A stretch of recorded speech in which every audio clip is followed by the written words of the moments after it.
Hello, weary wanderers of the night, ready to escape the chaos of the day with a whisper from the dusty corners of history.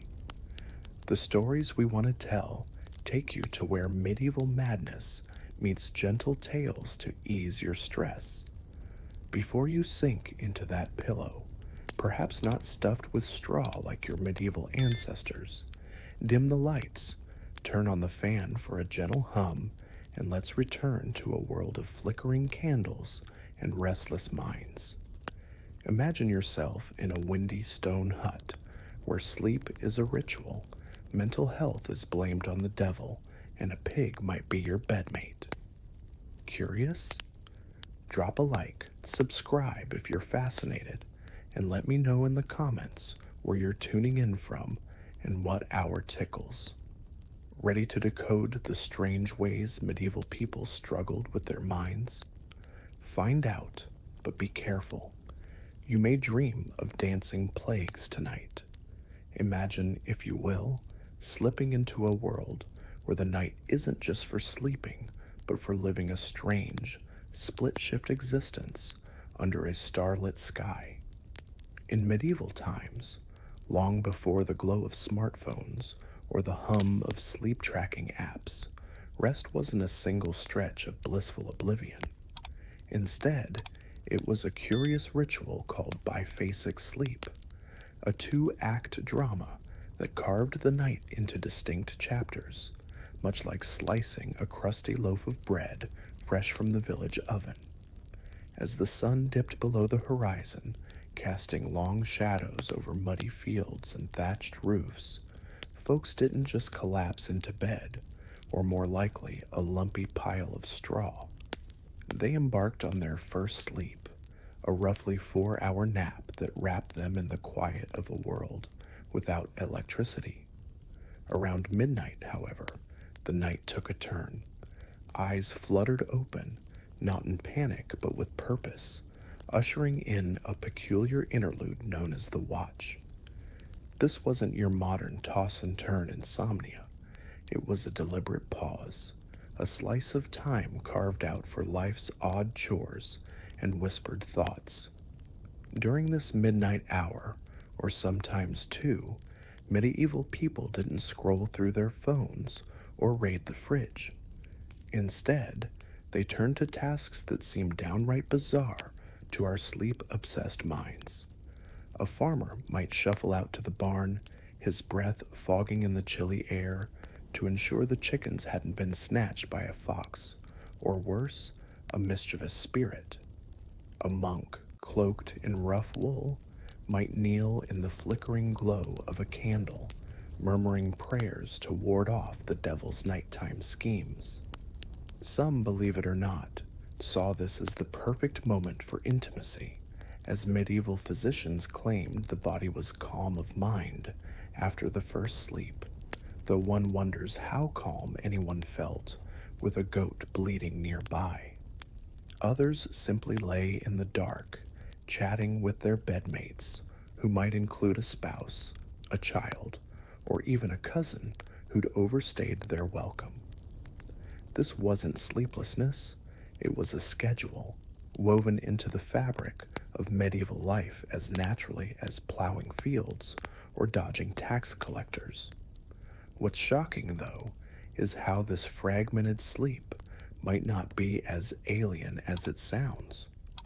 Modern science, peering into our circadian rhythms, suggests that without artificial light, our bodies naturally lean toward this two-part sleep cycle. So the next time you're wide awake at 2 a.m., staring at the ceiling, don't curse your insomnia. You might just be channeling your inner medieval peasant, ready to tend an imaginary fireplace or whisper a prayer against the dark.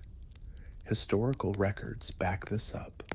Geoffrey Chaucer, that old bard of the Middle Ages, casually mentioned characters waking for the watch in his tales, as if it were as common as a morning yawn.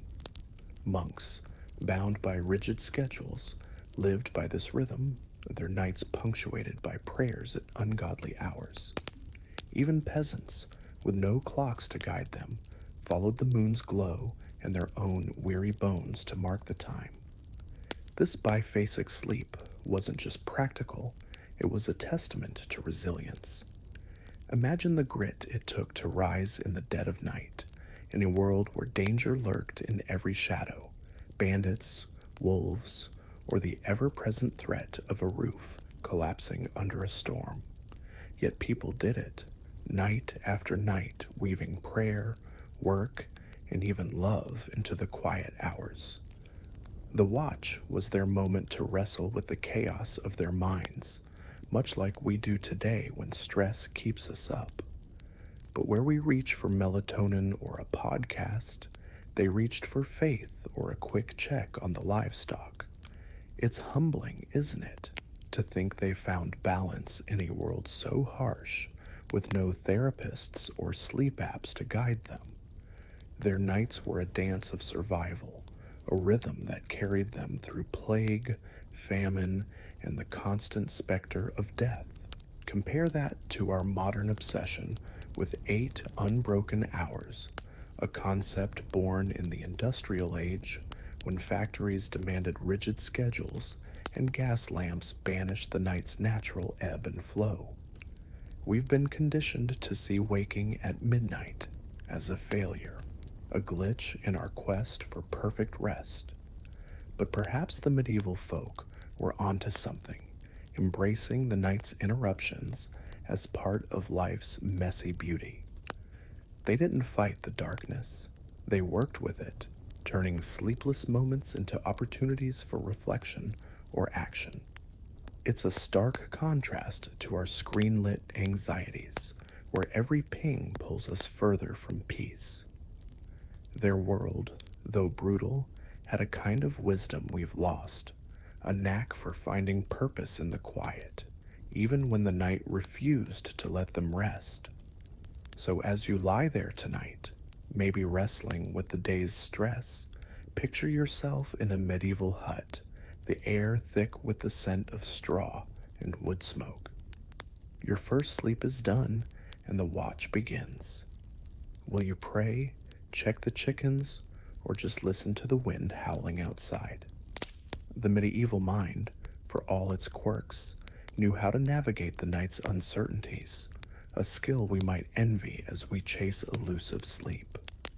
Their biphasic rhythm reminds us that rest isn't just about closing your eyes. It's about making peace with the world, one midnight at a time. Let's carry that thought forward as we explore more of their strange, stubborn ways of surviving the night. Let's slip deeper into the medieval night, where the idea of a cozy bed was more hope than reality, a far cry from the cloud-like mattresses we chase today. Picture yourself in a dimly lit hovel, the air thick with the musty scent of straw and the faint whiff of yesterday's stew clinging to your clothes. In the medieval world, beds weren't the sanctuaries of comfort we imagine. They were battlegrounds of survival, pieced together from whatever the earth or the harvest could spare. Most folks, peasants toiling in fields or dodging the taxman's glare, slept on pallets, crude sacks stuffed with straw or hay, often so damp they might as well have been plucked straight from a muddy barn. These weren't the plush havens of your dreams, but lumpy, scratchy platforms that creaked under your weight and occasionally rustled with uninvited guests like fleas, lice, or a bold field mouse hunting for crumbs.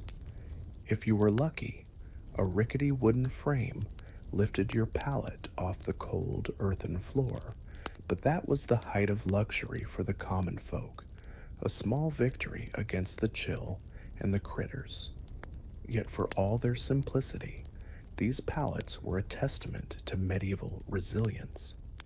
Imagine the sheer grit it took to collapse onto a sack of straw after a day of plowing fields or fending off wolves, knowing your bed might be shared with more than just your family. Personal space was a myth, Whole households piled in together, parents wedged between children, maybe a grandparent snoring in the corner, or even a cousin who'd wandered in from the next village. Pajamas? Forget it. You slept in the same rough tunic you'd worn all day, reeking of sweat and whatever you'd hauled from the market. The bed was less about comfort and more about not freezing, a practical huddle against the biting cold that seeped through stone walls and thatched roofs. And here's the shocking part. These straw piles were sometimes so damp they'd sprout, turning your bed into an accidental garden by spring. Talk about a wake-up call. Nothing says good morning like a barley stalk poking your ribs. For the nobles, though, sleep was a chance to flex their wealth, even if their beds still came with a side of medieval misery. Picture a grand, creaking wooden frame, draped with heavy curtains to block the drafts that howled through castle windows, those flimsy panes of oiled parchment or horn that let in more cold than light. Their mattresses, stuffed with feathers or wool, were a step up from straw, but don't be fooled into thinking they were cozy. These beds were lumpy, prone to harboring the same lice that plagued the peasants, and so valuable they were named in wills, passed down like a family jewel, albeit one that might bite you in the night. A noble's bed was a status symbol, often carved with intricate designs and swathed in embroidered linens, yet it still hosted entire families or retainers, because even the rich couldn't escape the communal chaos of medieval sleep. It's a humbling reminder. No matter your station, you were never far from a flea's feast or a cousin's elbow. Now let's talk about a piece of medieval sleepwear that sounds like it belongs in a wizard's wardrobe, the nightcap. In a world where central heating was a distant dream, unless you counted a snoring dog or a smoldering hearth, keeping warm was a nightly battle. Stone walls, thatched roofs, and those pitiful windows did little to stop the wind from sneaking in like an uninvited guest. Enter the nightcap, a long, pointed hat of wool or linen, often looking like something you'd wear to a moonlit costume party.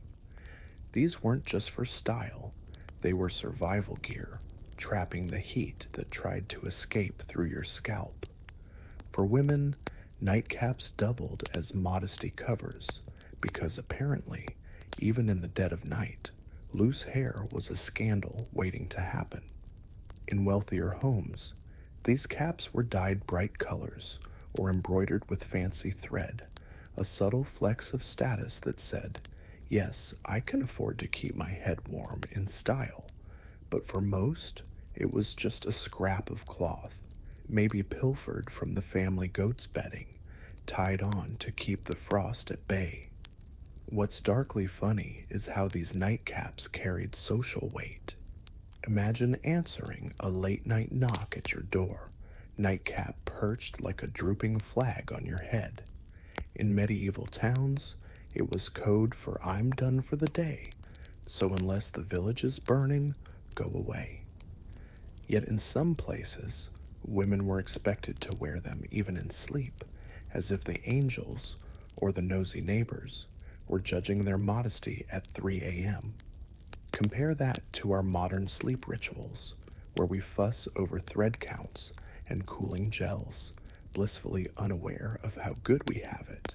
No lice-infested straw, no sprouting mattresses, no need to wear a hat to bed unless you're feeling particularly whimsical. The medieval nightcap wearer was a survivor, battling cold and convention with nothing but a pointy hat and sheer stubbornness.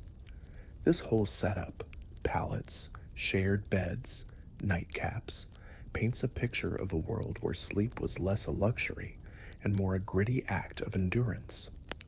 Medieval folks didn't have the privilege of chasing perfect rest. They made do with what they had, whether it was a sack of straw or a hat to fend off the chill. Their nights were a masterclass in making the best of a bad situation, a skill we might admire when stress keeps us tossing and turning. Picture yourself curled up on a pallet, the straw poking through your tunic, a nightcap slipping over one eye, and a child's foot in your back. It's not the sleep of dreams, but it's the sleep of survivors who faced the dark with courage and a touch of absurdity. As we move deeper into their world, let's carry that image, a reminder that even in the harshest times, people found ways to rest, to endure, and to wake up ready for whatever the dawn might bring. Step into the flickering shadows of a medieval village where the night hums with the creak of wooden shutters and the distant howl of a wind that carries more than just cold. In this world, the mind wasn't a puzzle to be solved with therapy or pills, but a mysterious battlefield where demons, humors, and divine will clashed in a cacophony of superstition. Mental health, as we know it, didn't exist in medieval times. No cozy therapy sessions, no self-help books, just a raw, unfiltered struggle to make sense of a mind gone awry.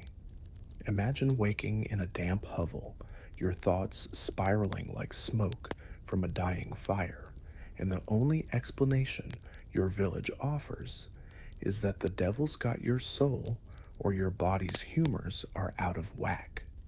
It's a grim picture, yet the medieval approach to mental distress, for all its quirks, was a testament to human resilience, a desperate attempt to tame the chaos of the mind in a world that offered little mercy. The medieval understanding of mental health was a wild tapestry woven from religion, folklore, and a smattering of ancient science. If your mind felt heavy, plagued by what we'd now call anxiety or depression, the local wise woman or priest might blame an imbalance of the four humors: blood, phlegm, yellow bile, or black bile. Too much black bile, they'd say, could plunge you into melancholy, a state as dark as the night sky over a plague-ridden village.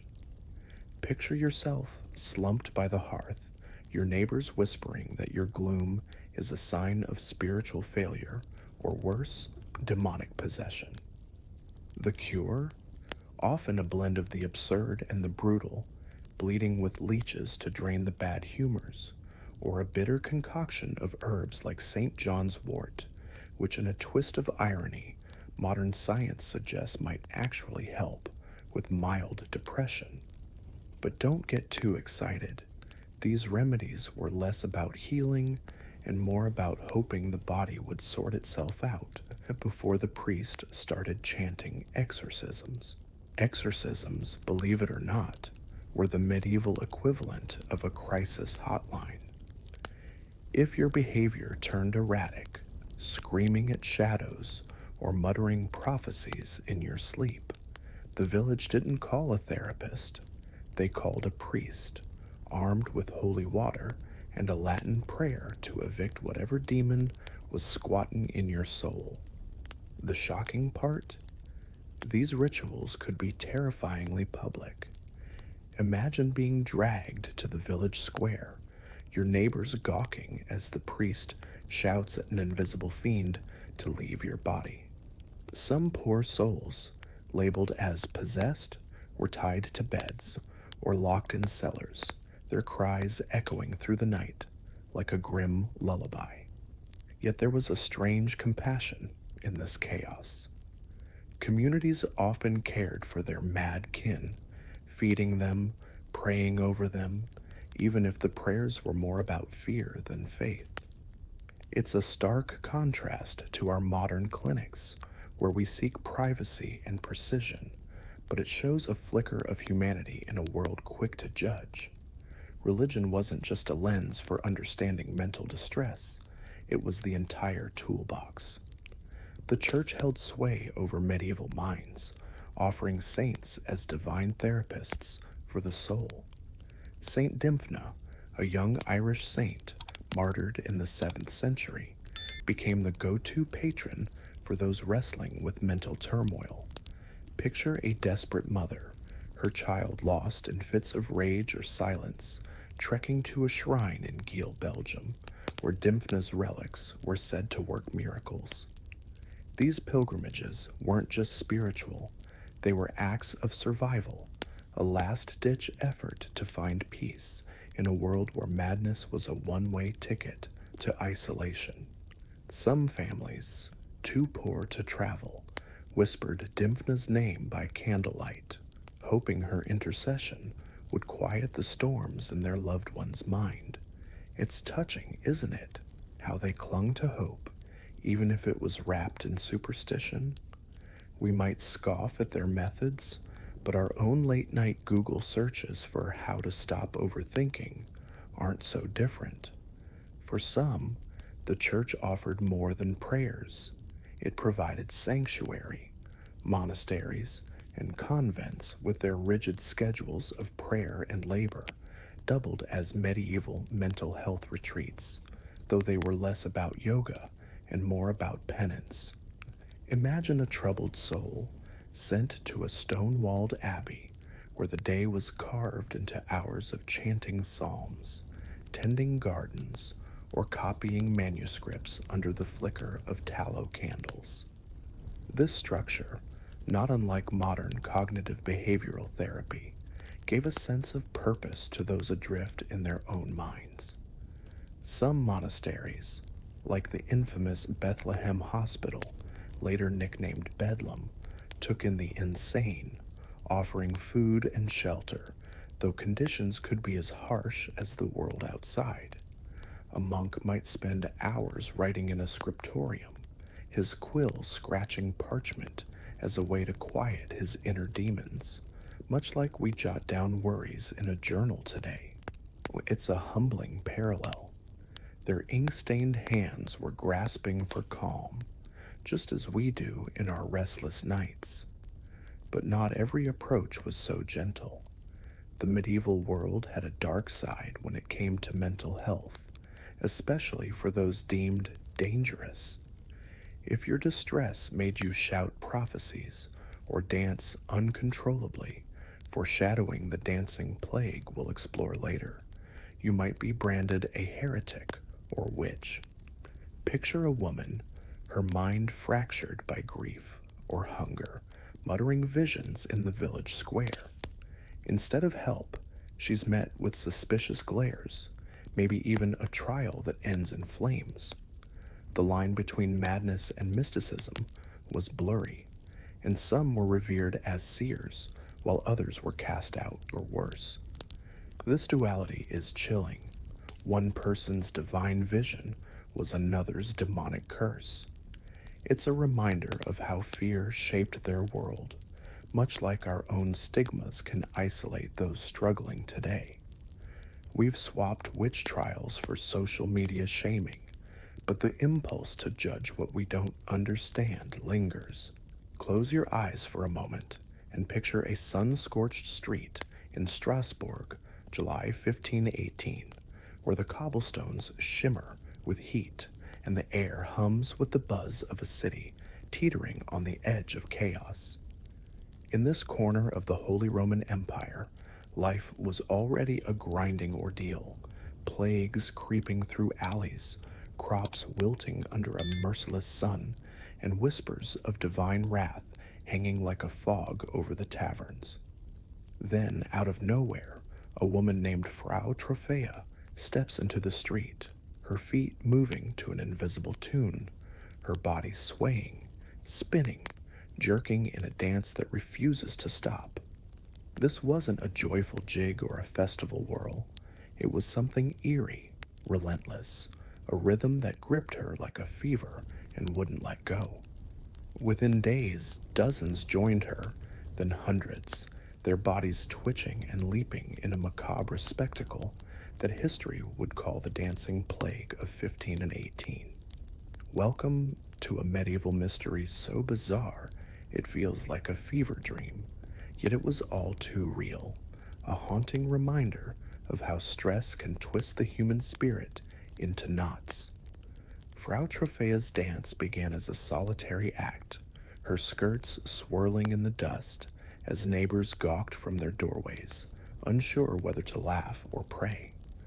By the end of the week, the streets were a chaotic stage, with men, women, even children caught in the same unstoppable rhythm, their faces etched with exhaustion, some weeping, others blank as ghosts. Imagine the scene.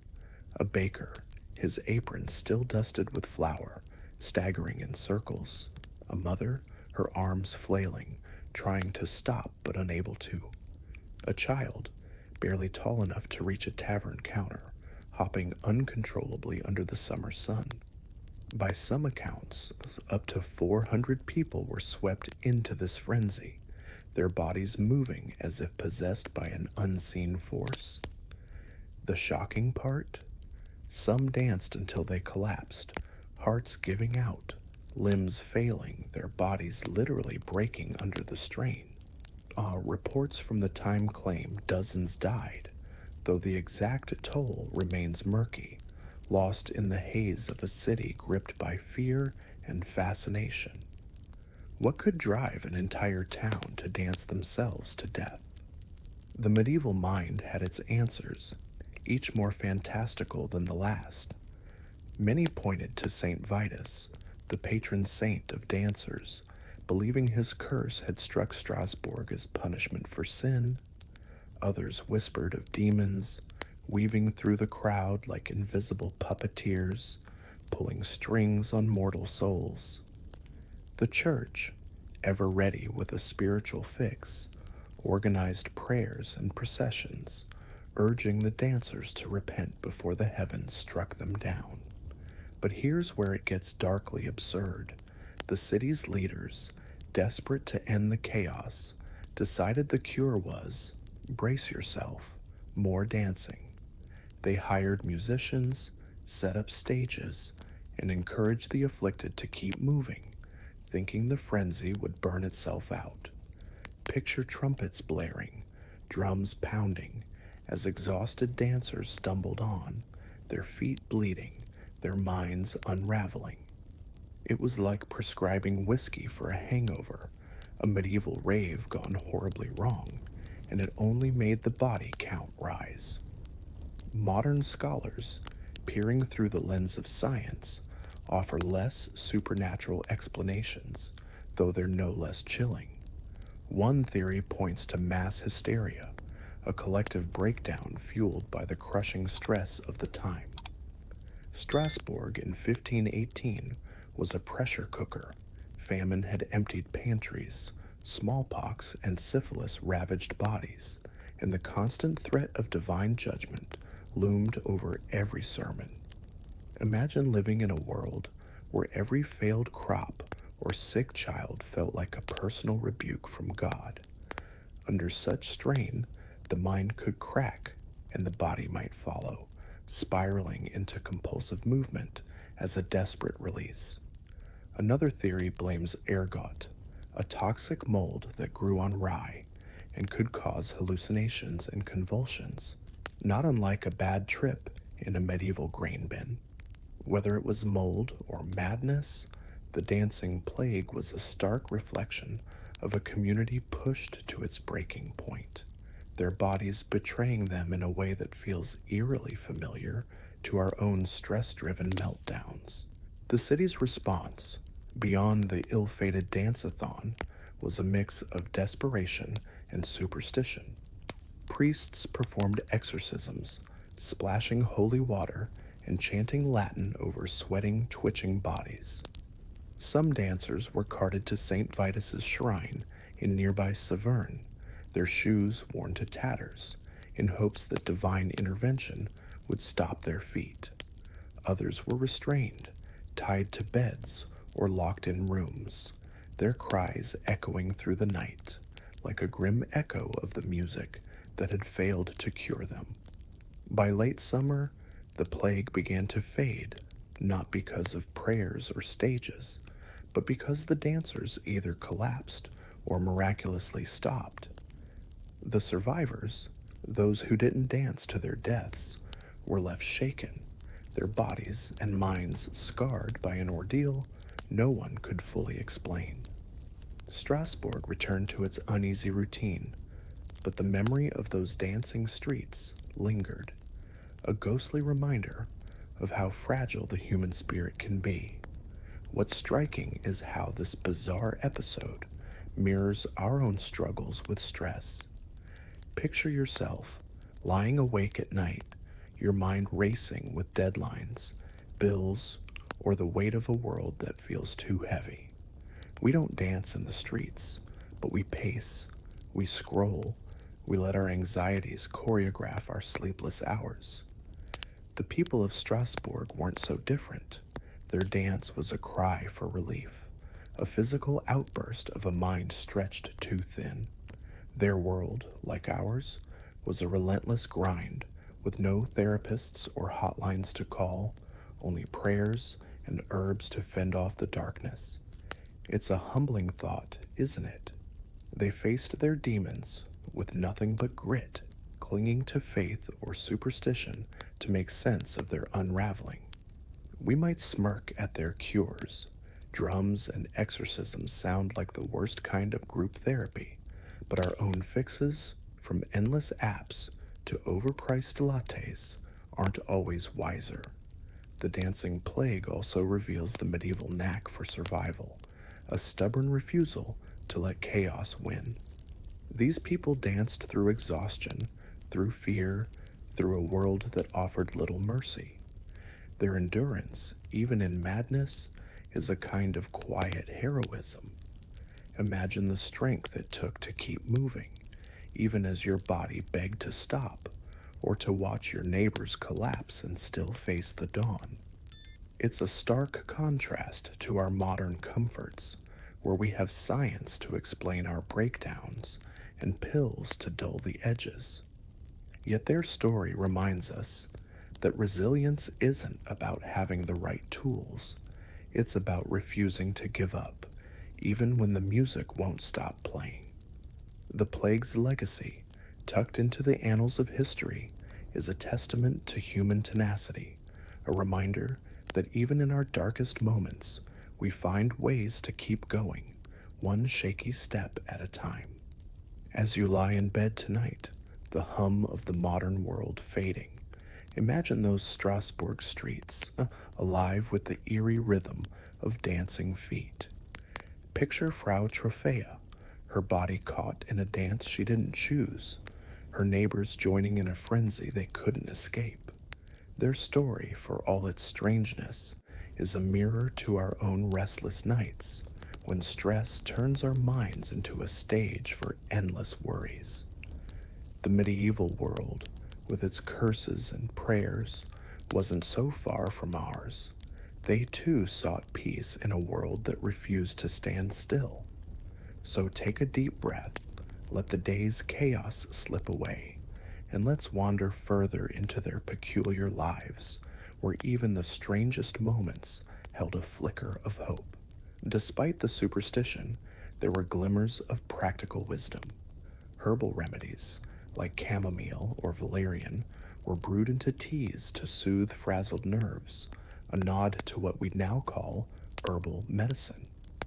Hildegard von Bingen, a 12th century nun and mystic, wrote treatises on plants and their effects, prescribing concoctions for heaviness of the heart. Her work, blending science and spirituality, feels like a medieval precursor to mindfulness, urging people to find balance in a chaotic world. Imagine sipping a bitter brew, the fire crackling as Hildegard's words echo in your mind, promising relief from the weight of your thoughts. It's not so different from our lavender teas or meditation apps, is it? These small acts of care show a resilience that's almost heroic, a refusal to let the mind's storms win, even when the tools were crude and the explanations fantastical. The medieval approach to mental health wasn't just about curing, it was about enduring. Picture a peasant, his mind clouded by the loss of a child or the threat of famine, kneeling in a cold church, whispering psalms to keep despair at bay. There were no therapists to validate his pain, no hotlines to call, yet he found ways to carry on through prayer, community, or sheer stubbornness. This grit is what strikes a chord across centuries. We too wrestle with sleepless nights, our minds racing with deadlines or worries, searching for peace in a world that feels relentless. The medieval folk didn't have our science, but they had a fierce will to survive, a quality we might envy as we lie awake, scrolling through our own modern demons. What's darkly hilarious is how their cures sometimes made things worse. Bleeding a patient to balance humors could leave them weaker, and an exorcism might terrify someone into deeper distress. Yet there's a strange admiration in their persistence. They didn't give up, even when their solutions were as likely to harm as to help. Compare that to our own struggles, pills that don't always work, therapy sessions that feel like a luxury, or the endless scroll of self-help tips that promise more than they deliver. The medieval mind, for all its flaws, was a master of making do, finding solace in a world where every day was a gamble. Their prayers, herbs, and rituals were less about fixing the mind and more about refusing to let it break them.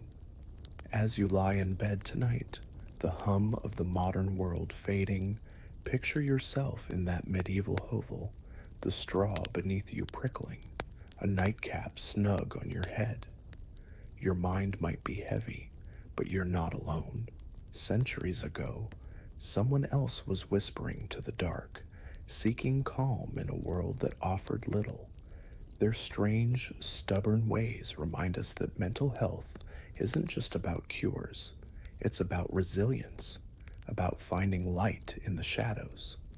So take a breath, let the day's stress slip away, and let's wander further into their world, where even the darkest nights held a flicker of hope.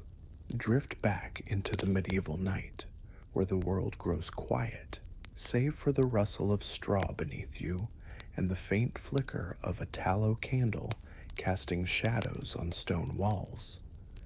In this era, when darkness cloaked the village and the mind wandered free, dreams weren't just fleeting images to be shrugged off with morning's light. They were portals, mysterious, potent, sometimes terrifying, believed to carry messages from God, whispers from the devil, or cryptic notes from a saint you might have prayed to at dusk.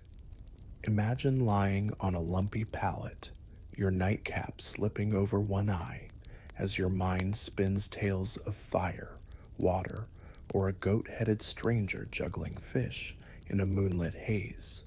To the medieval mind, these weren't random. They were riddles demanding answers, clues to your soul's fate, or warnings of sins yet to be confessed. Welcome to the world of medieval dreams, where every night was a high-stakes drama, a medieval Netflix streaming divine mysteries and demonic plot twists. Dreams held a sacred weight in this age, a time when the line between the spiritual and the mundane was as thin as the parchment covering your window. If you dreamt of fire licking at your feet, the village priest might warn that hell was knocking, urging you to confess before the flames became real. A vision of clear water? That could mean purification, a cleansing of your soul, or just as likely, a looming threat of drowning, depending on the priest's mood or the state of your last tithe.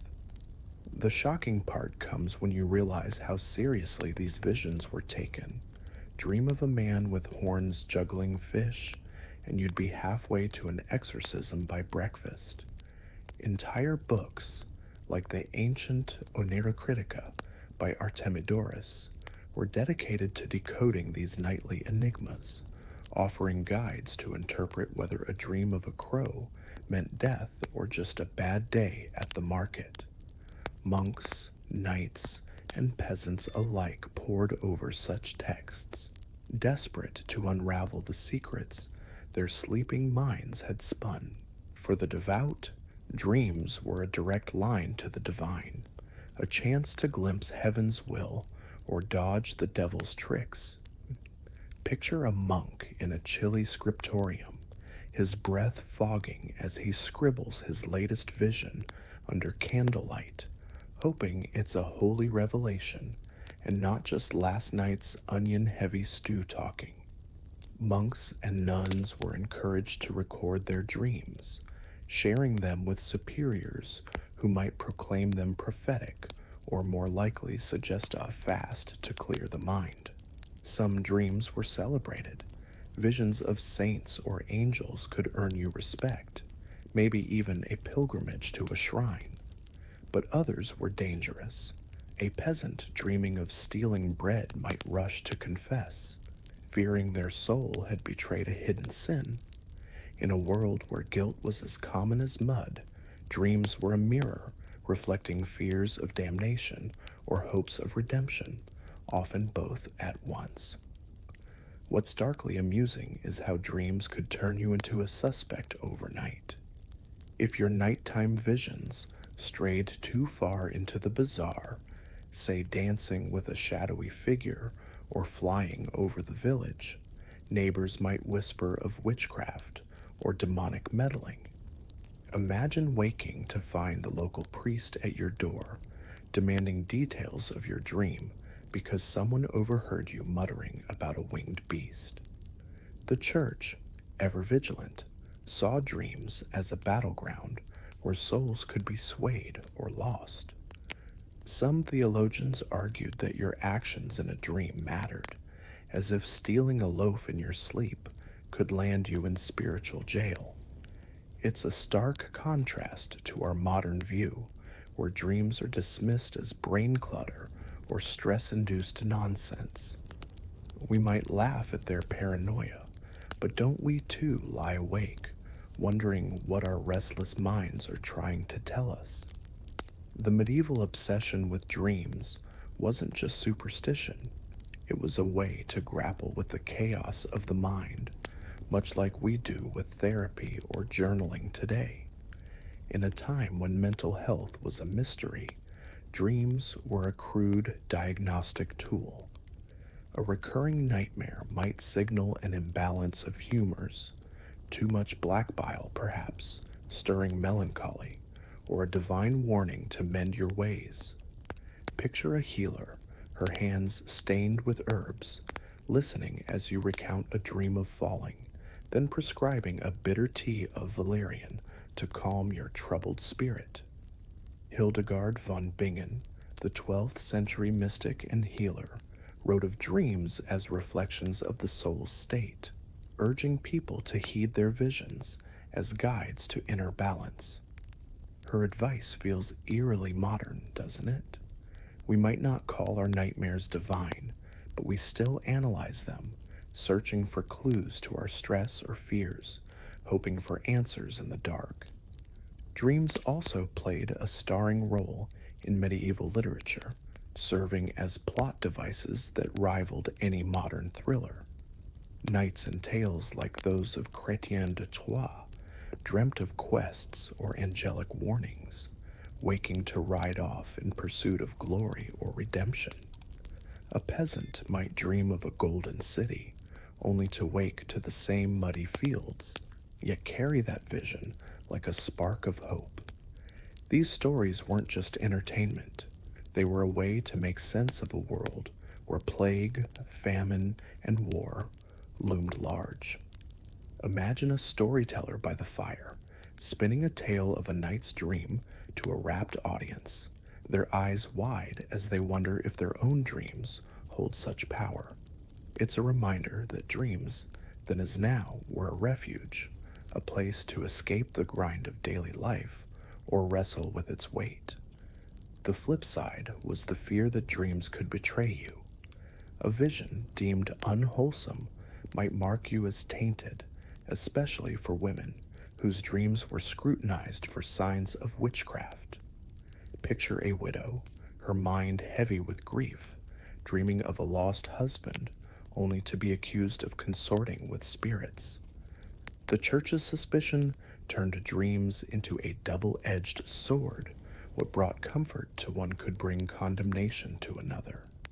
It's a chilling parallel to our own time, where we might not fear demons, but still dread the judgment of oversharing our struggles online. The medieval mind, for all its quirks, was grappling with the same question we ask: what do our dreams say about us?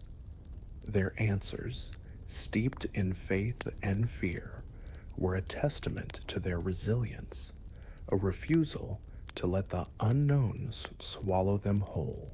This obsession with dreams reveals a deeper truth about medieval life. It was a world where survival demanded meaning, even in the chaos of sleep. Picture yourself, a medieval villager, waking from a dream of wolves circling your home. You might rush to a priest, confess your fears, or light a candle to St. Christopher, hoping for protection. There were no therapists to unpack your anxiety, no apps to track your REM cycles, yet you found ways to cope through prayer, storytelling, or a shaky belief that the divine was watching. It's humbling, isn't it, to see their stubborn grip on hope, even when their tools were crude and their world unforgiving. We might smirk at their dream books or exorcisms, but our own late-night searches for meaning through podcasts or pills aren't so different. The medieval approach to dreams was a blend of courage and absurdity, a dance between faith and fear that mirrors our own restless nights. They didn't have science to light the way, but they had stories, saints, and a fierce will to make sense of the darkness. As you lie in bed tonight, the hum of the modern world fading, imagine drifting into their world, where every dream was a message, every vision a mystery. Picture your own dreams, swirling with the day's stress, and ask yourself, what would a medieval priest make of them? A chuckle, perhaps, or a prayer. Their strange, stubborn ways remind us that even in the darkest nights, we find meaning, weaving stories to carry us through until dawn. Picture yourself in a medieval hovel, the kind where the wind sneaks through cracks in the walls like a thief, and the only light comes from a smoldering hearth that's more smoke than warmth. It's the dead of winter, the air so cold your breath hangs like a ghost, and your bed, a lumpy sack of straw, offers little comfort against the chill that creeps into your bones. In this unforgiving world, where central heating was as mythical as a dragon's hoard, medieval folk turned to an unlikely ally to survive the night: animals. Not for cuddles or companionship, mind you, but for raw, primal heat. Dogs, pigs, even chickens became living radiators, curling up beside you in a one-room home where the line between human and beast was as blurry as the fog outside. Welcome to the medieval art of sleeping with animals, a gritty, smelly, and oddly ingenious hack that kept frostbite at bay and survival within reach.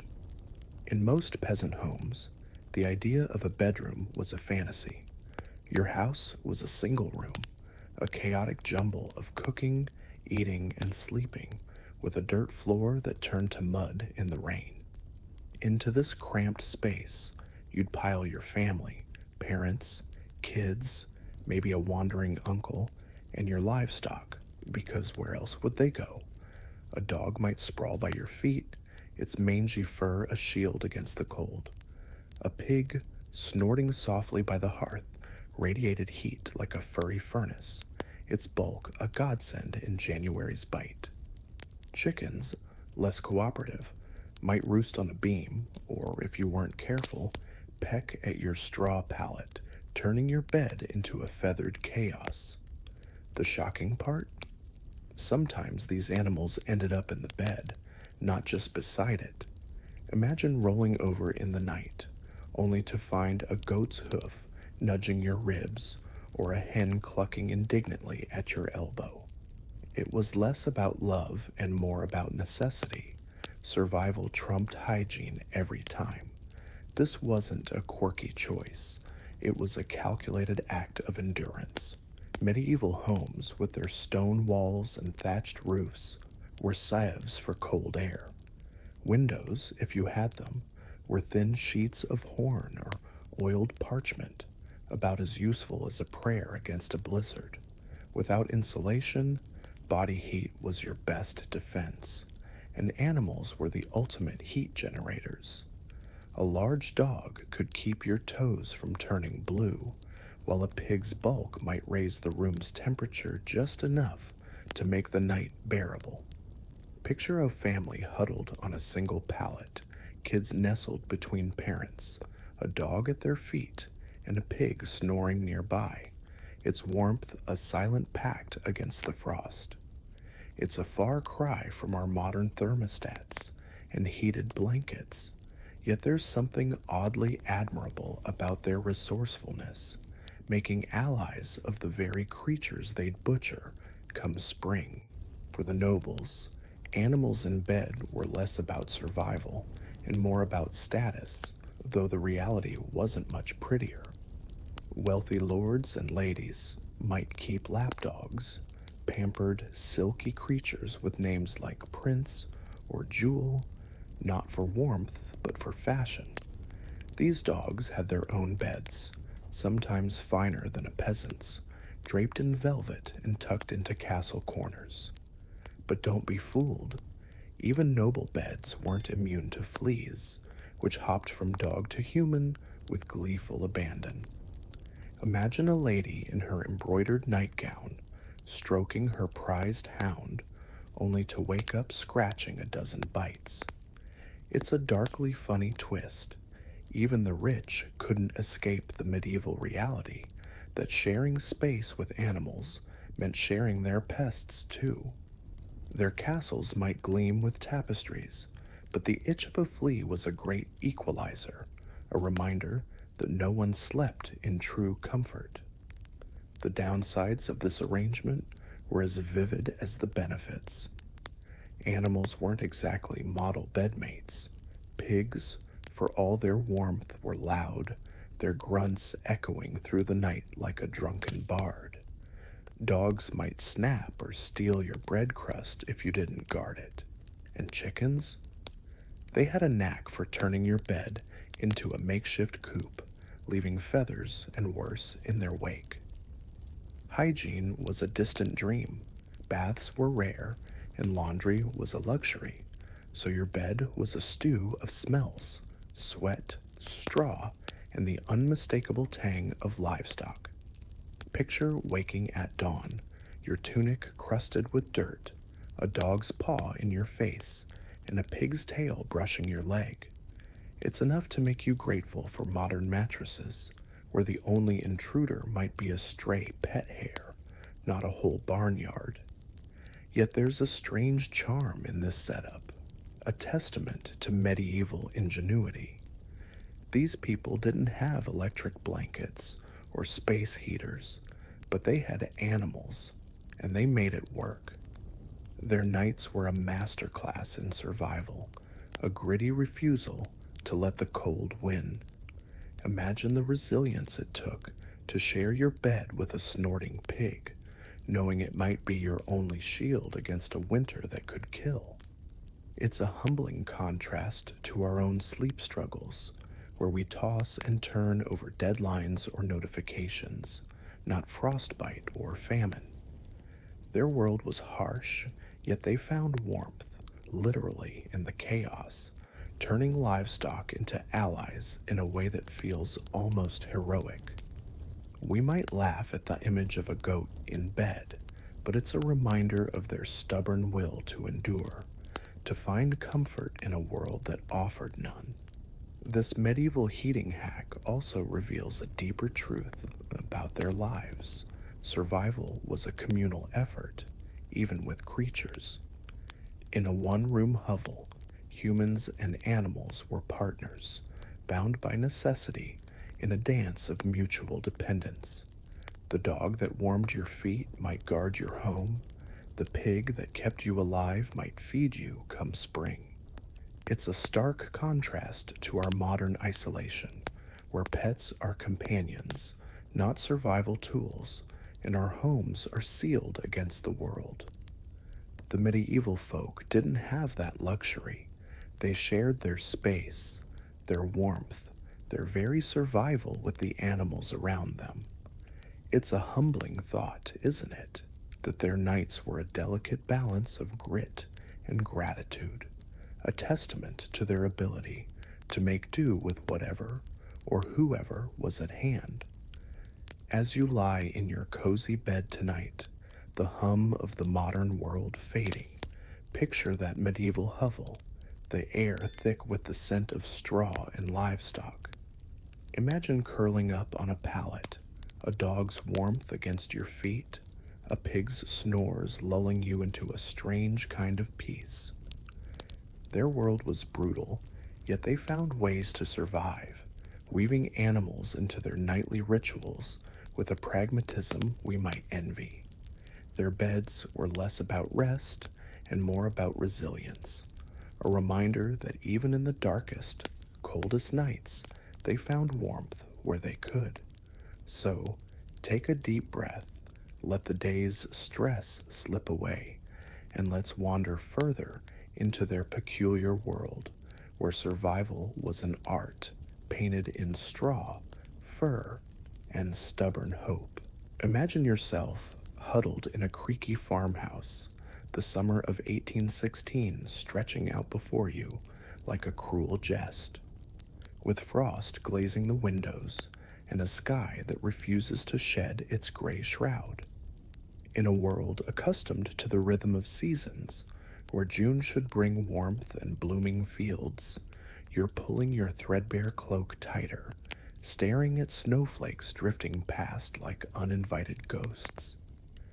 The year without a summer, as history would call it, wasn't just a bad season, it was a global catastrophe, a chilling anomaly sparked by a distant volcano's wrath that turned the world upside down. From Europe's muddy villages to America's frontier towns, people faced a summer that felt like winter, their crops withering, their bellies growling, and their minds teetering on the edge of despair. Welcome to 1816, when nature played a wicked trick and humanity's resilience was tested in the cold, dark shadow of a season that forgot to arrive. It all began with a roar half a world away, though no one in Europe or America heard it. In April 1815, Mount Tambora, a volcano on the island of Sumbawa in what is now Indonesia, erupted with a fury that shook the earth.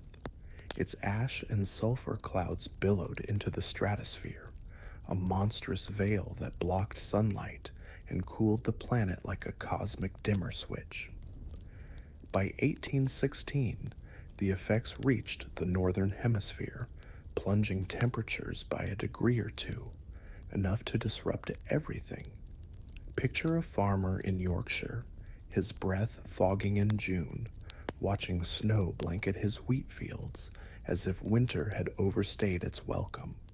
In New England, frost killed crops in July, while in Switzerland, rain fell relentlessly, turning roads to muck and spirits to mud. The shocking part?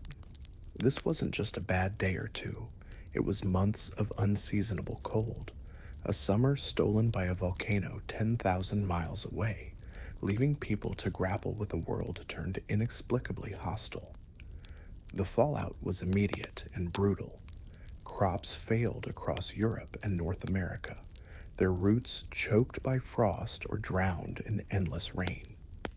In Ireland, already teetering on the edge of hardship, the potato crop rotted, a grim prelude to the Great Famine decades later. Picture a family gathered around a meager fire, their table bare except for a thin gruel, their children's faces pinched with hunger. In Germany, grain shortages drove prices sky high, sparking riots as desperate crowds stormed bakeries, their shouts echoing through streets dusted with unseasonal snow. In America, farmers watched their corn and wheat die, forcing some to abandon their land and head west, chasing a dream of better days. The hunger wasn't just physical, it gnawed at the mind, stirring fears of divine punishment or apocalyptic doom. It's a chilling thought, isn't it, that a single volcano could plunge entire continents into chaos, leaving millions to fend for themselves in a world gone cold. The psychological toll was as heavy as the frost. In a time when people already saw God's hand in every storm, the year without a summer felt like a cosmic rebuke.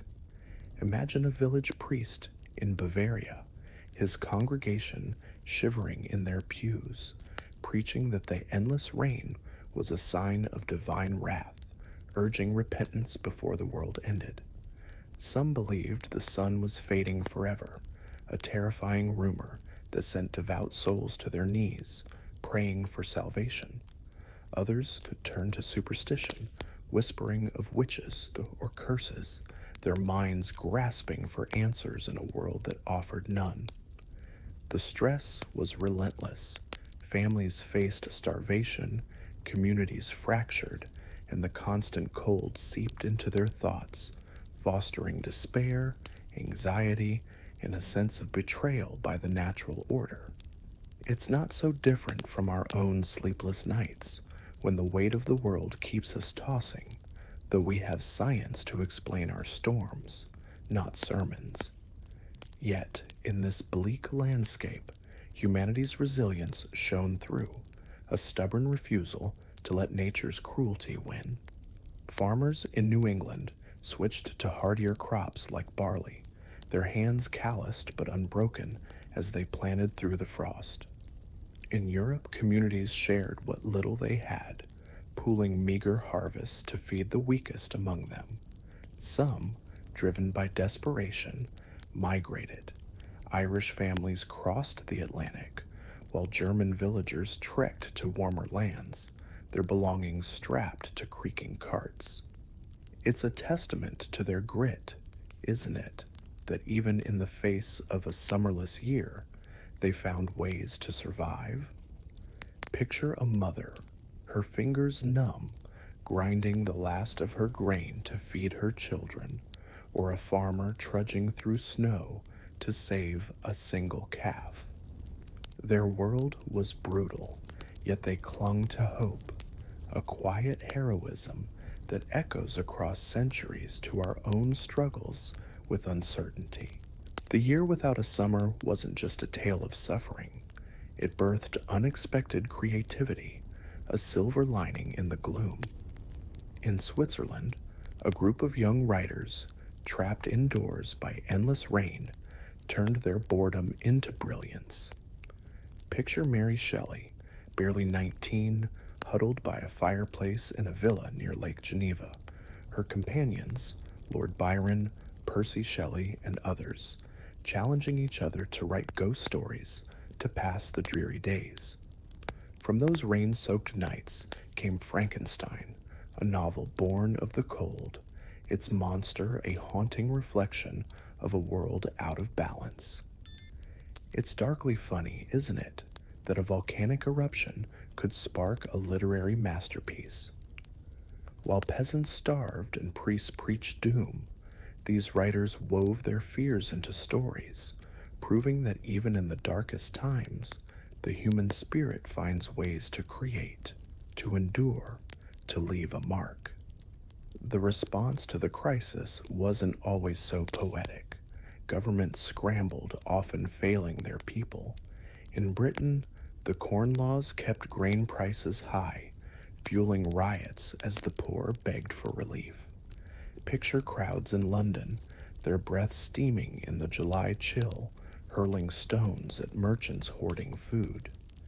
In France, authorities tried to distribute aid, but bureaucracy moved slower than the rain, leaving many to fend for themselves.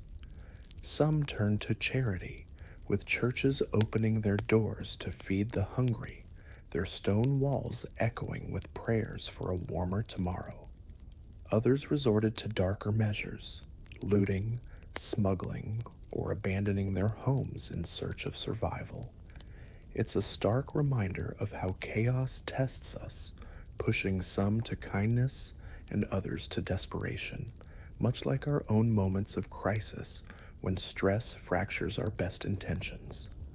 What's striking is how the year without a summer mirrors our modern battles with stress and uncertainty.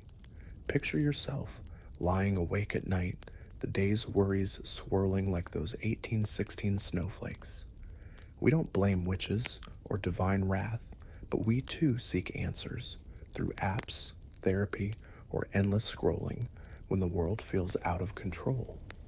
The people of 1816 had no weather reports to explain Tambora's fallout, no global aid to soften the blow, yet they carried on, their resilience a quiet rebuke to our own complaints. Their world was a crucible, forging survival out of scarcity, a lesson in making do when the seasons betray you.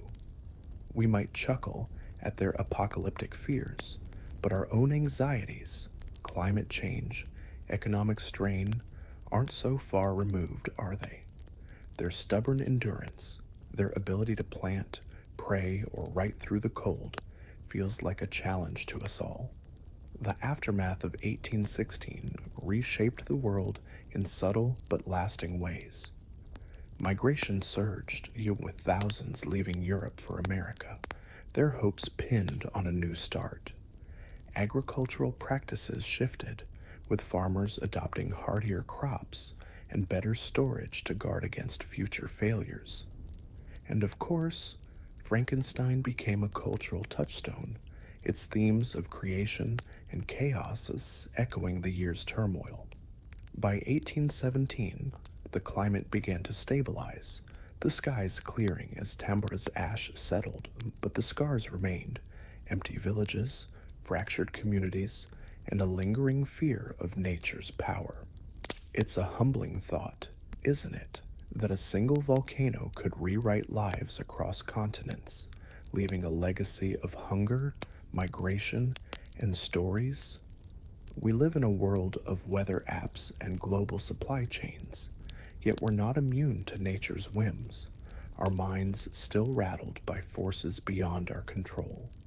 As you lie in bed tonight, the hum of the modern world fading, picture that frost-bitten summer of 1816, where snow fell in June and hope was as scarce as sunlight. Imagine a farmer, his hands cracked from cold, planting seeds in defiance of the frost, or Mary Shelley, scribbling by candlelight, turning despair into art. Their world was harsh, yet they found ways to survive, to create, to endure. The year without a summer reminds us that even when the seasons fail, the human spirit doesn't. It adapts, it persists, it weaves stories from the cold. So take a deep breath, let the day's stress slip away, and let's wander further into the medieval world, where even the darkest nights held a flicker of stubborn hope. Picture yourself in a medieval village, the night so dark it feels like the world has turned its back, with only the flicker of a dying hearth to keep the shadows at bay. You're curled on a straw pallet, the air thick with the scent of damp earth and livestock, when suddenly a figure rises from the bed beside you, eyes glassy, muttering nonsense as they shuffle toward the door. In our world, you might call it sleepwalking, a quirky quirk to chuckle about over breakfast. But in the medieval mind, this was no laughing matter. It was a chilling sign of something sinister, a soul adrift, or worse, a body hijacked by demons. Sleepwalking, or noctambulation, as the learned monks might call it, wasn't just a medical oddity. It was a one-way ticket to suspicion, fear, and maybe an exorcism by dawn. Welcome to a time when the night held secrets, and wandering in your sleep could mark you as a pawn of the devil's midnight schemes. In this era, where every shadow seemed to hide a spirit, sleepwalking was a puzzle wrapped in terror. Imagine a villager stumbling through the dark, their bare feet brushing past the chickens scratching in the corner. To their neighbors, this wasn't just a sleepy misstep, it was a spectacle that screamed trouble. The church, ever watchful, saw sleepwalking as a sign that the soul might be slipping its leash, wandering where it shouldn't, while the body bumbled along like an unattended mule. Some whispered of possession, believing a demon had slipped into the sleeper's mind, steering them through the night like a ghostly puppeteer. Others blamed an imbalance of humors, too much black bile perhaps, stirring the mind into chaos. The shocking part? If you were caught sleepwalking, muttering Latin you didn't know, or, heaven forbid, climbing onto the roof, the village might call for a priest before the cock crowed, ready to douse you in holy water and prayers. The fear wasn't just superstition, it was rooted in a world where the unknown was a daily threat. Picture a mother waking to find her son pacing the hovel, his eyes vacant as he mumbles about a shadowy figure. In a time without science to explain it, she might rush to the church, clutching a candle and a desperate prayer, convinced her boy was bewitched. Medieval texts, like those from the 13th century scholar Albertus Magnus, speculated that sleepwalking stemmed from a soul temporarily untethered, leaving the body to wander like a ship without a rudder. To prevent these nightly escapades, people tried everything, tying a sleeper's leg to a chair, hanging iron charms over the bed, or sprinkling herbs like rue to ward off evil spirits. It's darkly amusing, isn't it, that their solutions were as likely to trip you up as to save you? A rope around your ankle might keep you from wandering, but it could also send you sprawling over a chamber pot in the dark. What made sleepwalking so terrifying was its unpredictability. In a world where open hearths, sharp tools, and rickety ladders were part of every home, a sleepwalker wasn't just a curiosity, they were a danger. Imagine a man, eyes glazed, stumbling toward the fire, his family scrambling to pull him back before he singed his tunic or worse. Some stories tell of sleepwalkers climbing onto roofs, their silhouettes swaying against the moon like reluctant acrobats, sparking panic that they'd leap to their doom or worse, be mistaken for a ghost. In rural villages, a sleepwalker wandering into a church might be seen as a divine sign or a demonic one, depending on the priest's mood. The line between miracle and menace was razor thin, and a single misstep could land you in a whispered trial, your neighbors eyeing you like you'd made a pact with the devil over supper. The medieval response to sleepwalking was a mix of practicality and paranoia, a reflection of their relentless fight to survive a world that offered little mercy. Picture a family, their hovel cramped with snoring kin and livestock, tying a rope to their sleepwalking daughter's ankle, not out of cruelty but fear she'd wander into the woods where wolves or worse waited. Others hung iron charms, believed to repel demons, over their beds, the metal clinking softly as the wind howled outside. Some turned to prayer, invoking Saint Michael or Saint Christopher to guard their souls from nocturnal mischief. It's a stark contrast to our modern sleep clinics, where we diagnose sleepwalking with brain scans and gentle reassurance. We might chuckle at their charms and ropes, but don't we too seek control over our restless nights, popping pills or checking apps to tame the chaos of our minds? Sleepwalking wasn't just a personal fear, it was a communal obsession tied to the medieval belief that the night was a battleground for the soul. In a time when death could come from a fever or a bandit's blade, the idea of losing control in your sleep was a nightmare in itself. Picture a village elder, his voice low, warning children that sleepwalking might mean the devil was testing their faith, urging them to pray harder before bed.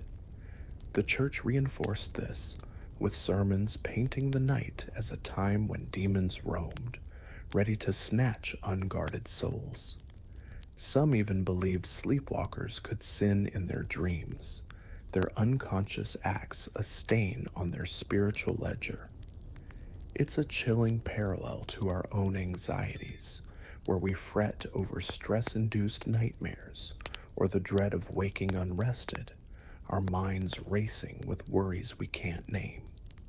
Yet for all their fear, there was a strange resilience in how medieval people faced this mystery.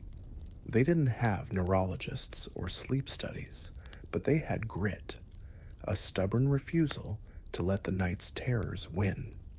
Imagine a peasant tying a charm to his bed frame, whispering a prayer as he settled onto his straw pallet, determined to outlast whatever haunted his sleep. Their methods were crude, often absurd, but they were a testament to their survival instinct, a refusal to let fear rule their nights. We might laugh at their ropes and rituals, but our own battles with insomnia, scrolling through screens or counting sheep, aren't so different, are they? Their world was a maze of shadows, yet they navigated it with a courage that feels almost heroic, finding ways to sleep through the chaos of their fears. This dance with the unknown also reveals a deeper truth about medieval life. Survival was a collective effort, even against the terrors of the night. Families watched over their sleepwalkers, neighbors shared charms, and priests offered prayers, all bound by a shared need to protect their own.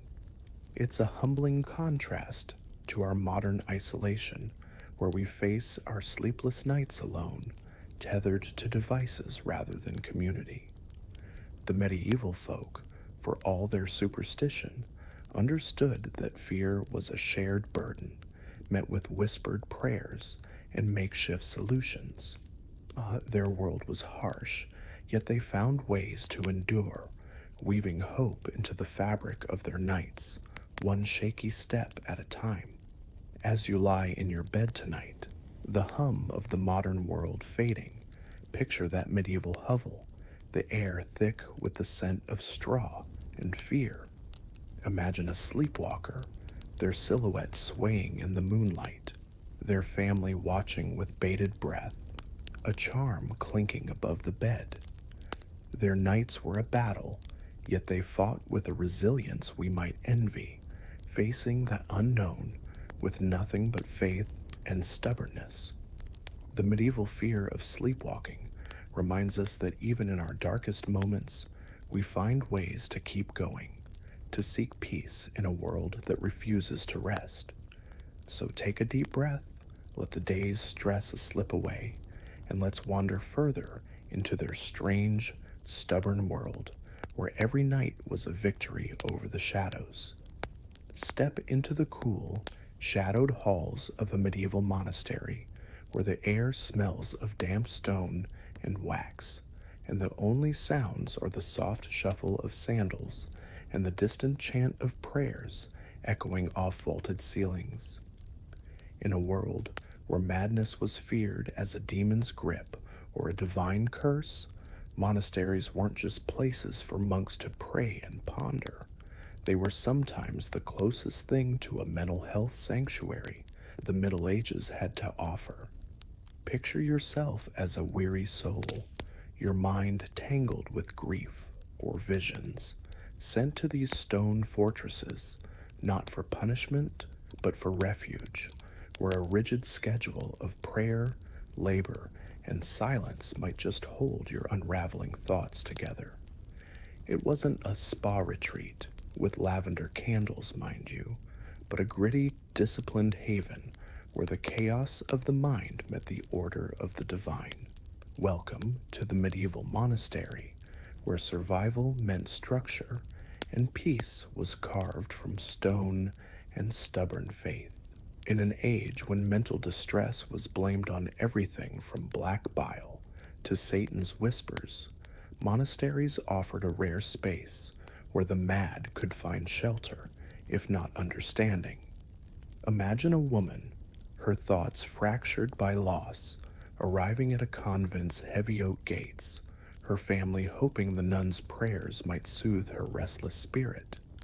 Some monasteries, like the Hospital of St. Mary of Bethlehem in London, later infamously known as Bedlam, took in those deemed insane, offering food, a bed, and a routine to anchor their days.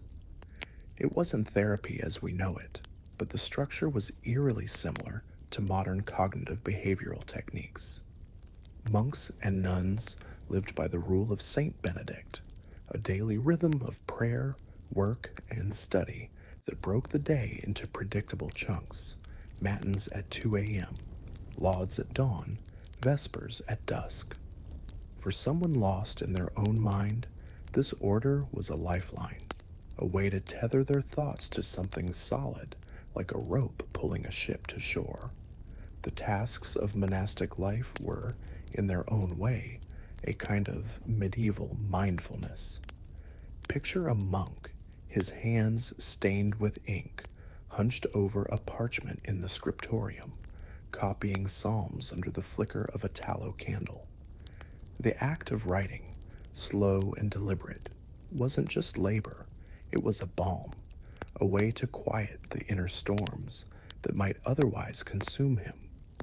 Nuns, too, found solace in gardening, their fingers digging into the earth to plant herbs like chamomile or lavender, whose scents promised calm even in a world of plague and war. These activities weren't meant as therapy, yet they served a similar purpose, grounding the mind in routine and purpose. It's a humbling parallel, isn't it, to our own journaling or yoga, where we seek peace in repetitive acts. The medieval monastery, with its endless cycle of prayer and toil, was a place where even the broken could find a rhythm to hold on to. But don't romanticize it too much. These sanctuaries came with a catch. The shocking part? Monasteries could be as harsh as the world outside, their stone walls echoing with the same superstitions that plagued the villages. If your distress was seen as demonic, you might face an exorcism, with priests chanting Latin over your trembling form, their holy water splashing like a judgment. Picture a young man sent to a monastery for visions that might just be grief, tied to a cot while monks pray for the devil to flee. The conditions could be brutal. Cells were cold, food was sparse, and silence was enforced with a zeal that bordered on cruelty. Some monks, under the rule of Saint Benedict, were punished for speaking out of turn, their isolation deepening rather than easing their pain. It's a dark irony, isn't it, that a place meant to heal could sometimes wound, much like our own mental health systems that promise help but can feel like a maze. Despite these hardships, monasteries offered a flicker of compassion in a world quick to cast out the mad. In places like Geel, Belgium, where St. Dymphna's shrine drew pilgrims seeking relief from mental turmoil, communities sometimes took in the afflicted, letting them live among families, rather than locking them away. Picture a troubled soul, their mind clouded with fear, welcomed into a home where they helped with chores or joined in prayers, their presence a quiet act of charity. This wasn't universal. Many were shunned or chained, but it shows a spark of humanity, a belief that even the broken deserved a place. Compare that to our modern clinics, where waitlists and costs can feel as cold as a monastery's walls. We might scoff at their prayers and rituals, but their willingness to care, even imperfectly, feels like a lesson in empathy we're still learning. The monastic life wasn't just about structure, it was about meaning. In a world where mental distress was a mystery, monasteries gave it a narrative, framing suffering as a spiritual journey. Imagine a nun, her heart heavy with what we'd now call depression, kneeling in the chapel at midnight, her whispered psalms a plea for peace. The church taught that suffering was a test, a chance to grow closer to God, and while that might sound harsh, it gave purpose to pain. Monks and nuns wrote of their struggles, their quills scratching out fears and hopes in margins of sacred texts, not unlike our own journals where we pour out our sleepless nights. Hildegard von Bingen, the 12th century mystic, saw her visions, perhaps a mix of migraine and divine inspiration, as messages from God, using them to guide others through their darkness.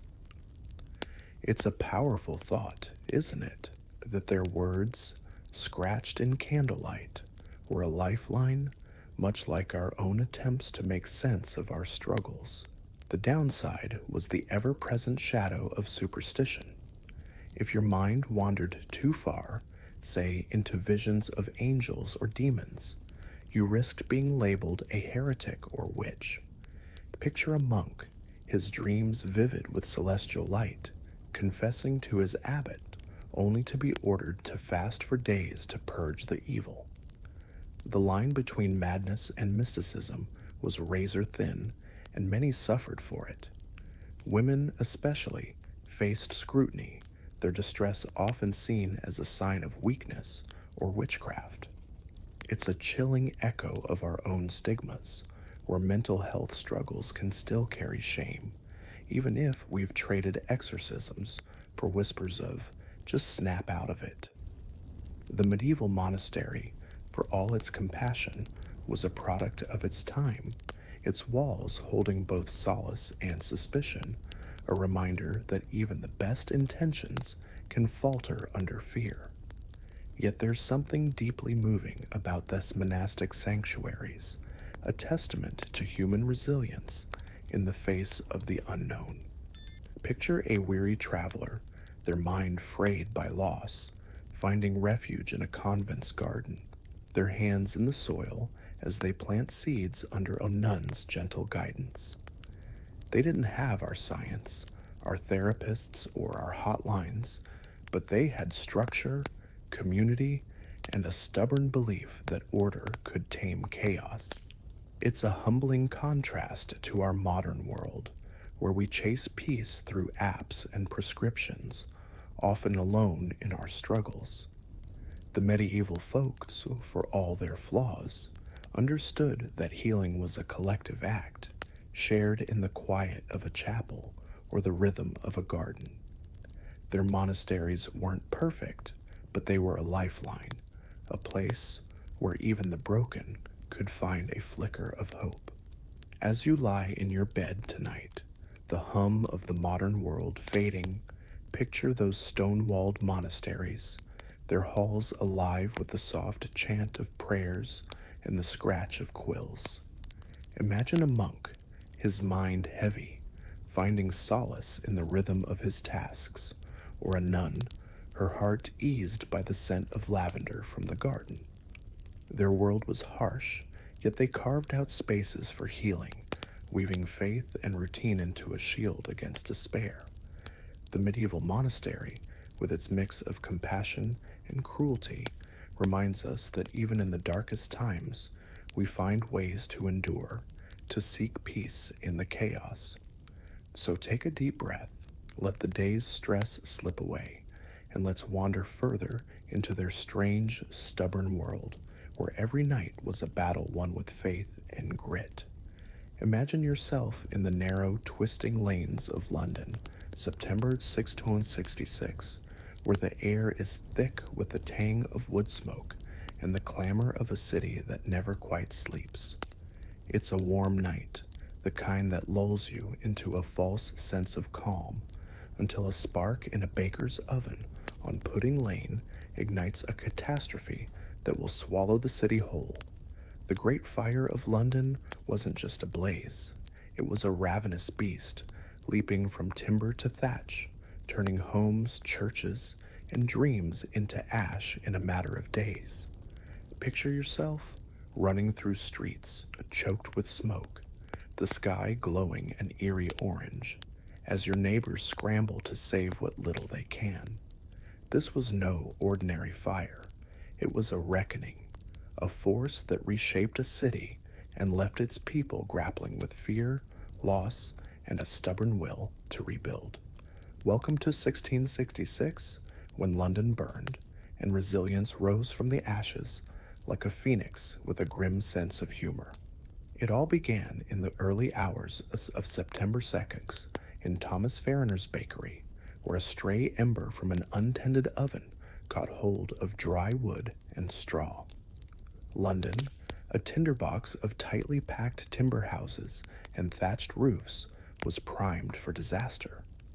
By morning, the flames had a mind of their own, fanned by a fierce east wind that turned sparks into infernos. Picture a shopkeeper, his face smudged with soot, watching his livelihood vanish as the fire jumps from roof to roof, devouring everything in its path. Within hours, entire streets were ablaze. The heat so intense it melted lead on church roofs, sending rivers of molten metal trickling through the chaos. The shocking part? The fire raged for 4 days, consuming over 13,000 houses, 87 churches, and St. Paul's Cathedral, yet miraculously claimed fewer than 10 lives. In a city of 80,000, that's a twist of fate that feels almost divine, though the survivors might have begged to differ as they sifted through the ruins. The city's response was a frantic mix of panic and pragmatism. Imagine citizens, their clothes singed, hauling buckets of water from the Thames, only to realize the flames laughed at their efforts. The Lord Mayor, Thomas Bloodworth, initially dismissed the blaze as trifling, famously saying it could be pissed out, a decision so absurd it's almost darkly comical, like telling a tsunami to calm down. By the time King Charles II took charge, ordering houses to be demolished to create fire breaks, the inferno had already claimed miles of London. Picture soldiers and volunteers, their hands blistered, tearing down homes with gunpowder and bare strength, desperate to starve the fire of fuel. Meanwhile, residents fled to the river, piling into boats or camping in open fields, their worldly goods reduced to a sack of clothes or a singed family Bible. The chaos was a grim mirror of the human spirit, frantic, flawed, but fiercely determined to survive. The psychological toll was as searing as the flames. London in 1666 was already reeling from the Great Plague of 1665, which had killed tens of thousands and left the city raw with grief and paranoia. Now, with their homes reduced to ash, people saw the fire as a divine judgment, a punishment for sins they couldn't quite name. Imagine a merchant, his shop gone, standing in the smoldering ruins, whispering prayers to ward off the wrath of a god who seemed to have turned his back. Rumors swirled of conspiracies. Papists or foreigners were blamed, with mobs attacking anyone who looked suspicious, their fear twisting into violence like smoke curling into the sky. The stress was palpable, a collective wound that left minds as scarred as the city's blackened streets. It's a chilling parallel to our own sleepless nights, when disasters, natural or personal, leave us grasping for answers, our minds racing with what ifs and whys. Yet, in the face of such devastation, Londoners showed a stubborn resilience that's almost heroic. Picture a family, their home now a pile of charred timber, salvaging what they could, a dented pot, a scorched blanket, and vowing to start anew.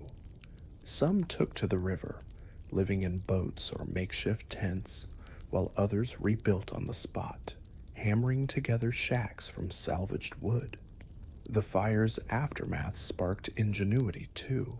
Merchants set up stalls in the ashes, selling bread or ale to survivors, their hustle a defiant middle finger to despair.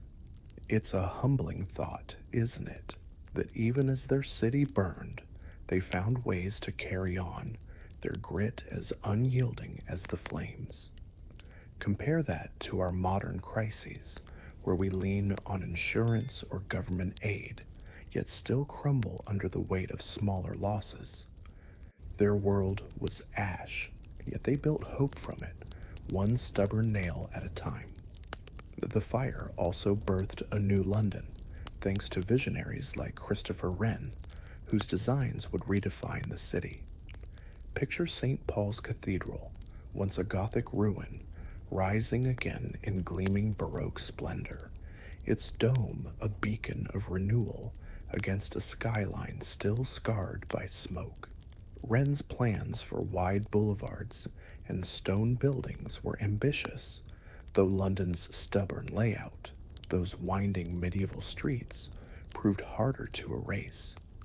The city passed new laws, mandating brick over wood and banning thatch, a nod to lessons learned in the Inferno's glow. It's darkly funny, isn't it, that it took a catastrophe to drag London into the modern age, much like our own reforms often come on the heels of disaster? The rebuilding wasn't just physical, it was a mental triumph, a refusal to let loss define them, a spark of creativity that turned ashes into a city that still stands. The social fallout, though, was messier. The fire deepened divides, with the poor suffering most while the wealthy rebuilt faster. Picture a laborer, his family sleeping under a tarp, watching nobles erect new homes while he scavenged for work. Conspiracy theories persisted, with Catholics and foreigners scapegoated, their homes targeted by mobs fueled by fear and loss. Yet there were glimmers of compassion. Churches opened their doors to the homeless, and King Charles II himself walked among the ruins, promising aid, though his coffers were as strained as the city's spirit. It's a stark reminder of how crises test us, revealing both our worst instincts and our best. We might not face citywide fires, but our own stresses, job loss, uncertainty, can burn just as fiercely, leaving us to rebuild with whatever we have left. The Great Fire's legacy is a testament to human endurance, a story of survival etched in London's rebuilt stones. Picture a city rising from its ashes, its people battered but unbowed, their hands calloused from hammering new homes into existence. They didn't have our technology or safety nets, yet they rebuilt, driven by a fierce will to reclaim their lives. It's a humbling contrast to our modern world, where we lean on apps and experts to navigate our crises, yet still falter under pressure. The fire taught Londoners to adapt, to innovate, to find hope in the rubble, a lesson we might envy as we lie awake, wrestling with our own fires, whether they're deadlines or doubts. Their world was a crucible, yet they forged a new beginning, proving that even the worst disasters can't extinguish the human spirit. As you lie in your bed tonight, the hum of the modern world fading, picture those smoke-choked streets of 1666, where Londoners ran from flames but refused to surrender. Imagine a baker, his shop gone, salvaging a single loaf from the ashes, or a mother clutching her child, vowing to rebuild under a sky still heavy with soot. Their story, for all its chaos, is a beacon of resilience, a reminder that even when the world burns, we find ways to rise again. The Great Fire of London wasn't just a disaster, it was a testament to survival, a spark of hope that still glows in the city's stones. So take a deep breath, let the day's stress slip away, and let's wander further into the medieval world, where every night was a victory over the flames of hardship. As the night settles around you, imagine sinking into a medieval bed, the straw beneath you rustling like a whispered secret, a nightcap perched precariously on your head, and the faint snore of a pig curling up nearby. The world outside your window is quiet now, save for the soft hum of a fan or the distant murmur of the modern world fading into the dark. We've wandered through the strange, stubborn corners of history tonight, from the split-shift slumber of biphasic sleep to the chaotic dance of Strasbourg's plague-stricken streets, from the frostbitten fields of 1816 to the smoke-choked lanes of London in 1666. In this journey, we've glimpsed the medieval mind, wrestling with its demons in monasteries and dreams, finding warmth in the fur of animals, and rising from ashes with a grit that feels almost mythical. History, for all its harshness, offers a peculiar kind of peace, a reminder that even in the darkest times, humanity finds ways to endure, to weave hope from chaos, and to sleep through the storms. Let's pause and picture yourself back in that medieval hovel, the air heavy with the scent of damp straw and wood smoke, your thoughts drifting like embers in the night. The medieval folk we've met tonight didn't have our apps or therapists, yet they faced their sleepless nights with a tenacity that's both humbling and absurd.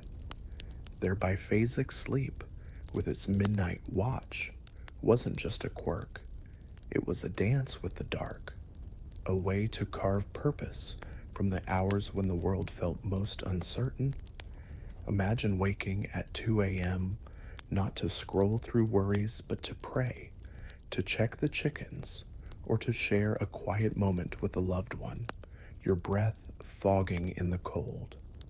It's a stark contrast to our modern insomnia, where we battle stress with screens and supplements, yet it's a reminder that rest, then as now, was about finding balance in a world that refuses to sit still. The beds they slept in, those lumpy pallets stuffed with straw and fleas, were less about comfort and more about survival, a testament to their ability to make do with the scraps of their world. Picture yourself curled up, a dog's warmth at your feet, a pig's snore a strange lullaby, and a nightcap shielding you from the chill. The shocking part? These beds, for all their misery, were a refuge, a place where families huddled together, sharing heat and hope in a world that offered neither freely. We might laugh at their sprouting mattresses or pointy hats, but don't we too seek comfort in our own ways, whether it's a weighted blanket or a playlist to drown out the day's noise? Their resilience, their knack for finding warmth in the chaos, feels like a quiet challenge to our own restless nights. Their approach to mental health, steeped in superstition, was a wild blend of faith and fear, yet it carried a strange wisdom. Imagine a peasant, their mind heavy with grief, kneeling in a cold church, whispering to Saint Dymphna for relief, or a monk scribbling psalms to quiet his inner storms. They didn't have our science, but they had rituals, prayers, herbs, the rhythm of a monastery that grounded them, much like our journaling or meditation. The dancing plague of 1518, with its frantic fatal whirl, was a cry of a community pushed to breaking, yet even in that madness, they sought answers, from priests to musicians, refusing to let despair win. It's a dark irony, isn't it, that their cures often deepen the chaos, yet their stubborn persistence mirrors our own search for peace in a world that feels relentless. The year without a summer, with its snow in June and starving fields, was a test of endurance that pushed people to the edge, yet they planted through the frost, migrated across oceans, or like Mary Shelley, spun stories from the gloom. Picture a farmer, his hands cracked from cold, sowing seeds in defiance of a season that betrayed him. Or Shelley, her quill dancing by candlelight, crafting Frankenstein from the chill of a sunless summer. Their creativity, born of hardship, reminds us that even in our darkest moments, we find ways to create, to survive. We might not face frostbitten summers, but our own stresses, deadlines, fears, uncertainties push us to find our own sparks of hope, whether in a journal entry or a late night walk. The Great Fire of London, with its ravenous flames and reborn city, showed humanity's refusal to be defined by loss.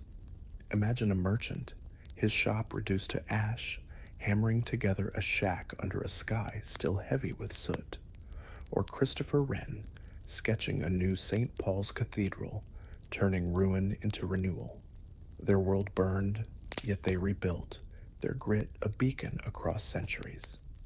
It's a humbling contrast to our modern safety nets, where we lean on insurance or apps to soften our blows, yet still falter under smaller fires. Their story is a reminder that resilience isn't about avoiding pain. It's about rising from it, one stubborn brick at a time. Sleepwalking, with its eerie midnight wanderings, was a fear that gripped the medieval heart, yet it too revealed their strength. Picture a villager, their eyes glassy, stumbling past a snoring pig, their family tying ropes or hanging charms to keep the demons at bay. Their fear was real, their solutions absurd, yet their refusal to surrender to the unknown was a quiet kind of heroism. We might not tie our ankles to chairs, but don't we too wrestle with the shadows of our minds, seeking control over sleepless nights? Their world, with its charms and prayers, was a testament to their will to endure, a lesson in finding peace in the chaos of the dark. What ties these stories together is a thread of survival, a stubborn refusal to let hardship, whether cold, fire, hunger, or fear, have the final word. The medieval folk, for all their quirks, were masters of making do, weaving hope from straw, faith, and grit. Picture a nun, her hands in the soil of a monastery garden, finding calm in the rhythm of planting, or a peasant, whispering prayers against a storm that threatens to break them. Their world was brutal, yet they found ways to sleep, to dream, to rebuild. It's a powerful thought, isn't it, that their nights, filled with fleas and fears, held a resilience we might envy? We too face our own storms, lying awake with worries that feel as heavy as a medieval winter. Yet their stories remind us that peace is possible, even in the darkest hours. As you lie in your bed tonight, the hum of the modern world fading, picture that medieval hovel one last time. The straw rustles beneath you, a nightcap slips over one eye, and the soft snore of a pig blends with the wind outside. The medieval world was a chaos of cold beds, restless minds, and burning cities. Yet its people found ways to endure, to carve out moments of peace in a world that offered little. Their prayers, their dances, their stubborn rebuilding were acts of defiance, a refusal to let despair win. We might chuckle at their sprouting beds or demonic fears, but their grit is a mirror to our own struggles, a reminder that we too can find calm in the chaos. So take a deep breath, let the day's stress slip away, and let history's quiet lessons lull you into a dream softer than a straw pallet. Good night, and may your sleep be a victory over the shadows. As the night wraps you in its quiet embrace, picture yourself drifting back from the medieval world, where straw pallets crackled under weary bodies, and the glow of a tallow candle was the only shield against the dark. We've wandered through history's strangest corners tonight, from the split-shift dreams of biphasic sleep to the frantic whirl of Strasbourg's dancing plague, from the frost-bitten despair of 1816 to the fiery rebirth of London in 1666. These tales, steeped in grit and absurdity, paint a vivid picture of a time when survival was a nightly battle, fought with prayers, pigs, and stubborn hope. Imagine those medieval souls, their minds heavy with demons or dreams, finding solace in a monastery's chant or a neighbor's shared warmth. It's a humbling thought, isn't it, that their resilience shines through centuries, a beacon for our own sleepless nights when stress feels like an unyielding storm. Their world was harsh, beds sprouting with barley, minds wrestling with unseen devils, cities burning to ash. Yet they endured, weaving peace from chaos with a tenacity we might envy. Picture a peasant whispering psalms to quiet a racing heart, or a Londoner salvaging a loaf from the ruins, each act a defiant stand against despair. We too chase calm in our modern chaos, scrolling through apps or tossing in cozy beds, far removed from their fleas and fears. Their stories remind us that peace isn't found in perfection, but in persistence, in carving out moments of rest amidst the storms. So as you sink into your pillow tonight, let the weight of the day slip away, their stubborn hope a gentle lullaby, whispering that even the darkest nights pass. History, for all its strangeness, offers a peculiar comfort, a reminder that humanity has always found ways to rise, whether from fire, frost, or fear. The medieval folk, with their nightcaps and prayers, their dances and disasters, teach us that resilience is timeless, a thread connecting their world to ours. As you drift toward sleep, let their grit inspire you to face your own shadows with courage. And if these tales have soothed your restless mind, drop a comment below to let us know you were here. Share where you're tuning in from or how these stories touched you. Better yet, pass this clip to a friend or loved one who might find peace in history's quiet lessons. For now, take a deep breath.